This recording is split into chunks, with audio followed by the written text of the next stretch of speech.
রাধে রাধে বন্ধুরা, জয় গৌর জয় নিতাই। তোমাদের গীতা পাঠ করে শোনাচ্ছিলাম।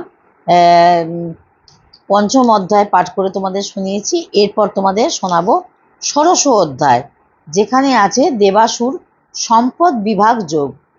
দেবাসুর সম্পদ বিভাগ যোগ। শ্রী ভগবান কইলেন, জ্ঞান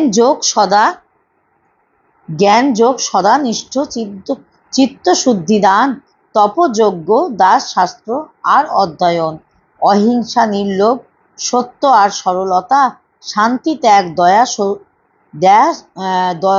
দয়াস্থৈর্য, আক্রোধ নম্রতা, ক্ষমা ধৈর্য, শুদ্ধি তেজ, লোভের শূন্যতা, অনামৃত্য যেন দৈবী আর যে ধীরতা, আসুরি সম্পদ ভোগী অভিমান ক্রোধ, অজ্ঞানতা নিষ্ঠুরতা দর্প দম্ভ বোধ, মুক্তির কারণ দৈবী সম্পদ। হে সম্পদ যে হয় সংসার বন্ধনে হয় অসুরি নিশ্চয়।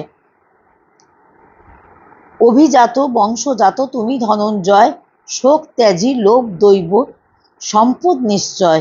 এ সংসারে জীবকুল দুই ভাব হয়, দৈব ও আসুর নামে জানিহ নিশ্চয়। বিস্তারীয় দৈব ভাব করেছি কীর্তন শুনো কহি, ওহে পার্থ অসুর বর্ণন।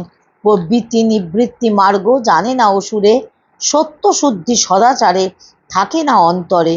ধর্মাধর্ম ঈশ্বর না কভু মানে তারা, স্ত্রী পুরুষ সম্ভোগেই সৃষ্টি করে ধরা।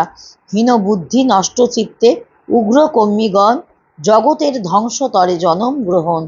দুর্গাগ্রহে কামনাকে করিও গ্রহণ।